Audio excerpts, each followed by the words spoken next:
अस्सलाम वालेकुम दोस्तों, welcome to my channel horror FM 804। तो दोस्तों कैसे हैं आप सभी लोग। उम्मीद करती हूँ आप सब खैरियत से होंगे। दोस्तों आप सबसे पहले एक गुजारिश है कि प्लीज़ मेरे चैनल को आपकी सपोर्ट की ज़रूरत है, तो प्लीज़ मेरी वीडियो को लाइक किया करें और मेरे चैनल को सब्सक्राइब ज़रूर कर लें। फिर दोस्तों चलते हैं स्टोरी की तरफ। तो दोस्तों आज की स्टोरी बहुत हॉरर होने वाली है, तो जिन लोगों को डर लगता है वो जल्दी से आयतुल कुर्सी पढ़कर अपना हिस्सार कर लें, क्योंकि जब इन मखलूक़ात का जिक्र करते हैं तो बड़े गौर से सुनती हैं और आपके करीब आ जाती हैं। आप लोग चारों को लाजमी पढ़ा करें। चलें जी, हैंड फ्री लगा लें और आंखें बंद कर लें। मेरा नाम अली है और मेरी उम्र 35 साल है। मैं कराची में जॉब करता हूँ, लेकिन मैं उकाड़ा से आगे एक गाँव में रहता हूँ। ये वाक़या जो आज मैं आपसे शेयर कर रहा हूँ तकरीबन 8 साल पहले का है, जो मेरे दिलो दिमाग पर नक्श है और जिसको मैं कभी भी फरामोश नहीं कर सकता। मैं कराची से अपने गांव जा रहा था। वो एक सुनसान रात थी जब मैंने अपनी गाड़ी हाईवे पर ली। हाईवे पर रोशनी का नामो निशान नहीं था और सड़क के दोनों जानिब खौफनाक अंधेरा और बस खेत ही खेत नज़र आ रहे थे। क्योंकि मैं अकेला था तो मैंने अपनी गाड़ी में लाइट सा म्यूज़िक लगाया हुआ था। अभी मुझे कुछ ही वक्त गुजरा था कि हाईवे पर अचानक से मेरी गाड़ी की लाइट्स बिल्कुल डिम हो गईं। तो मैंने गाड़ी की स्पीड बढ़ा दी, लेकिन अचानक से ही मेरी गाड़ी की विंड स्क्रीन पर ज़ोरदार कोई चीज़ आकर लगी। क्योंकि गाड़ी तेज़ स्पीड में थी तो आवाज़ बहुत खौफनाक थी। मैंने एकदम से ब्रेक लगाई कि पता नहीं क्या चीज़ मेरी गाड़ी से टकराई है। जब मैंने गाड़ी से उतरकर देखा तो उस वक्त तो मुझे कुछ नज़र नहीं आया, मगर वो आवाज़ मेरी गाड़ी की विंड स्क्रीन पर ही कुछ टकराने से आई थी। खैर मैंने गाड़ी के इर्द गिर्द देखा, मगर ना ही कुछ दिखाई दिया और ना ही समझ आया कि ये क्या हुआ था। मैं दोबारा से गाड़ी में आकर बैठा और गाड़ी स्टार्ट की और अपने सफ़र पर रवां दवां था। मैंने दोबारा म्यूज़िक ऑन किया और इस बात को इग्नोर कर दिया। अभी कुछ ही वक्त गुजरा था, तकरीबन आधा घंटा, कि अचानक से मेरी गाड़ी के आगे एक नौजवान खूबसूरत लड़की आ गई।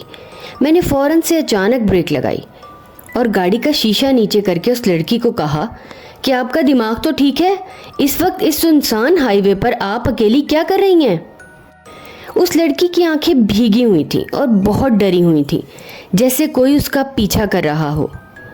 उस लड़की ने बहुत सहमे हुए अंदाज में मुझे कहा कि प्लीज़ मेरी मदद करो, मुझे थोड़ा आगे जाना है, कुछ ही दूरी पर मेरा घर है।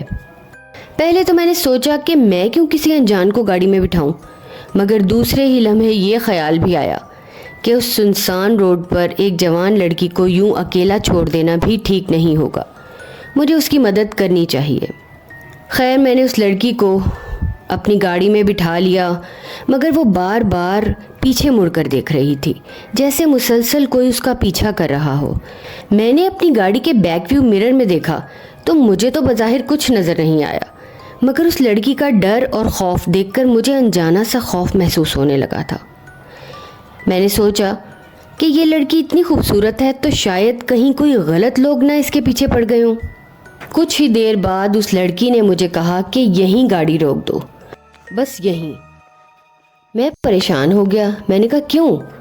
वो कहने लगी मेरा घर बस यहीं पास में है। मैंने गाड़ी की ब्रेक लगा दी और वो लड़की वहाँ उतर गई। मैंने दोबारा गाड़ी स्टार्ट की, मगर रह रह कर वो लड़की मेरे दिमाग में घूम रही थी और साथ ही कई सवाल भी। अभी थोड़ा ही वक्त गुजरा था कि मेरी गाड़ी अचानक से झटके मारकर बंद हो गई। मैंने बड़ी कोशिश की स्टार्ट करने की, मगर गाड़ी स्टार्ट नहीं हुई। वो रोड इतना सुनसान था कि मुझे गाड़ी से उतरकर वैसे ही खौफ आ रहा था। अभी मैं गाड़ी का बोनट खोलकर चेक ही कर रहा था कि कुछ अजीबो गरीब साए मेरे गिर्द मंडलाने लगे और फिर वो इंतहाई खौफनाक शक्ल इख्तियार करने लगे और उनके कद बहुत लंबे होते जा रहे थे। मैं आपको क्या बताऊं कि उस वक्त मेरी क्या हालत थी। मैं तो ऐसे था जैसे काटो तो खून नहीं। और अचानक से वही खूबसूरत लड़की नमूदार हो गई। मैं बहुत परेशान हुआ कि अभी तो इस लड़की को मैं इसके घर छोड़कर आया हूँ और ये फिर अचानक यहाँ कैसे। फिर मेरे दिल ने कहा कि नहीं, ये मामला कुछ और है, یہ لڑکی نہیں ہے۔ اتنے میں وہ لڑکی ایک بدصورت اور خوفناک آواز میں ہنستی ہوئی ایک چڑیل کی صورت اختیار کر گئی۔ میں بھاگ کر گاڑی میں بیٹھا اور جلدی سے گاڑی سٹارٹ کرنے کی کوشش کی، مگر اس وقت تو گاڑی کو پتہ نہیں کیا ہو گیا تھا۔ گاڑی بالکل جیسے جیم ہو گئی تھی۔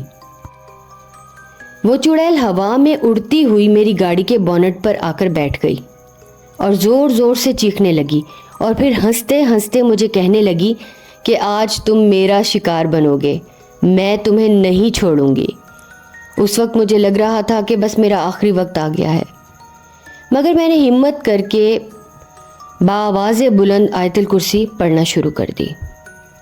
اس چڑیل کی بھیانک آنکھوں سے خون ٹپک رہا تھا، مگر میں مسلسل آیت الکرسی زور زور سے پڑھتا رہا، اور کچھ ہی دیر میں وہ سارے سائے آہستہ آہستہ غائب ہونا شروع ہو گئے، اور اس چڑیل نے چلانا شروع کر دیا کہ یہ مت پڑھو، یہ مت پڑھو۔